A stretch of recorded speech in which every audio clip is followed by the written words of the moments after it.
आज के कैबिनेट की बैठक में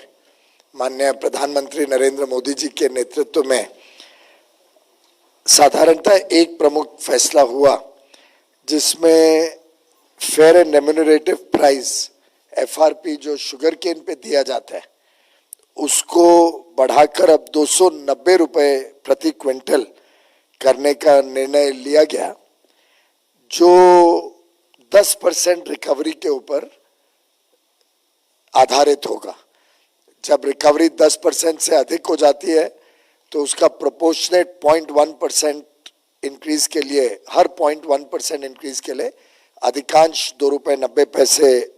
प्रति क्विंटल और दिया जाता है, और न्यूनतम बेसिक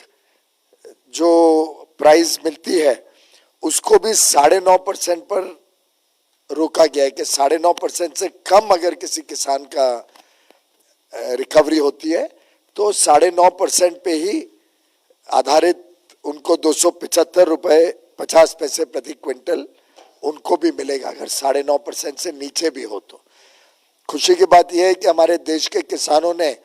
अब काफी रिकवरी बढ़ाने का काम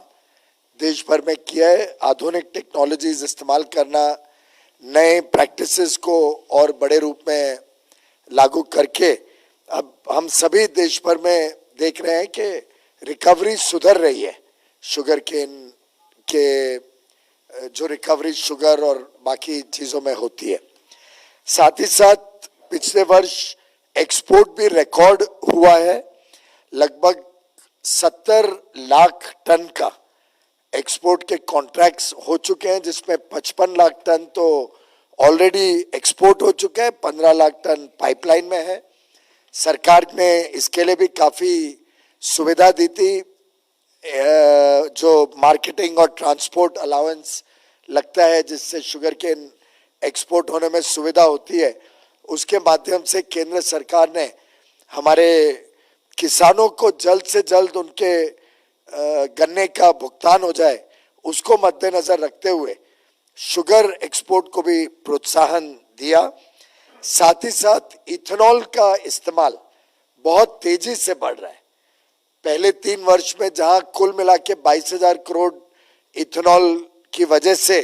एडिशनल पैसा हमारे गन्ना किसानों को मिला था, वहीं पिछले साल अकेले 1 साल में 15,000 करोड़ इथेनॉल की वजह से गन्ना किसानों के भुगतान समय पे होने के लिए इथेनॉल को प्रोत्साहन दिया जा रहा है। उसकी इस्तेमाल को लगातार बढ़ते हुए हम देख रहे हैं। अभी लगभग 7.5-8% पेट्रोल में इथेनॉल की मिलावट होती है, ब्लेंडिंग होती है, और अगले 2.5 से 3 वर्ष में अनुमान है कि ये बढ़ के लगभग 20% पेट्रोल में ब्लेंडिंग हो जाएगा इथेनॉल का। यानी आज जो 15,000 करोड़ रुपए इथेनॉल की वजह से किसानों को मिल रहा है इस क्षेत्र में, जिससे लगातार सुधार भी हो रहा है, रिकवरी अच्छी मिल रही है, वही बढ़ के 40,000 करोड़ रुपए प्रतिवर्ष इथेनॉल ब्लेंडिंग की वजह से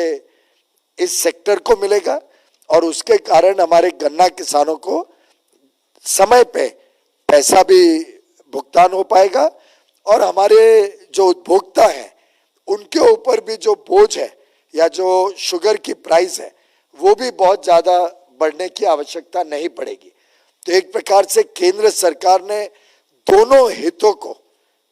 संभाला है, उपभोक्ता के हित को भी संभाला है कि उनको महंगा चीनी ना खरीदना पड़े, और किसानों के हित को भी संभाला है कि उनको समय पे अपने गन्ने का भुगतान हो पाए। पिछले वर्ष, आज से 2 साल पहले का आंकड़ा ले अगर 19-20 का, तो लगभग 76,000 करोड़ 76,000 करोड़ कुल गन्ना किसानों का भुगतान करना था, पेमेंट करना था। उसमें से 75,700 करोड़ ऑलरेडी पे हो चुका है। तो यानी सिर्फ 142 करोड़ 142 करोड़, ये तो कोई टेक्निकल कैलकुलेशन वगैरह का विषय भी हो सकता है, उतना ही बाकी है भुगतान करना 19-20 वर्ष का। जो 20-21 वर्ष खत्म हुआ उसमें 91,000 करोड़ 91,000 करोड़ का भुगतान करना था गन्ना किसानों को, उसके सामने 86,000 करोड़ 86,000 करोड़ का भुगतान हो चुका है। और ये दर्शाता है कि कैसे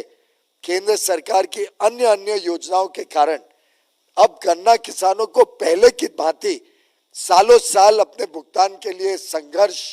या रुकना नहीं पड़ता है। आपको याद होगा एक जमाना जब गन्ना के भुगतान के लिए वर्षों वर्षों तक लोग रुके रहते थे, लोग फंसे रहते थे, भुगतान बहुत डिलेड होता था, कई बार साल 2 साल 3 साल बाद भी भुगतान हुआ करता था। प्रधानमंत्री नरेंद्र मोदी जी की लगातार इस विषय में चिंता रही है कि हमारे गन्ना किसानों को समय पे भुगतान मिले और उसी के परिणाम स्वरूप इथेनॉल को प्रोत्साहन देना, एक्सपोर्ट को सपोर्ट करना, जब जरूरत पड़े तो बफर स्टॉक के माध्यम से अधिक पैसा शुगर इंडस्ट्री को मिले, जिससे और वो पैसा सीधा किसानों के खाते में जाए। तो अलग अलग प्रकार से ये सुनिश्चित किया जा रहा है कि समय पे हमारे गन्ना किसानों को भुगतान मिले। अब वर्ष 1 अक्टूबर से फिर गन्ना किसानों का अपना उत्पादन बिकना शुरू हो जाएगा।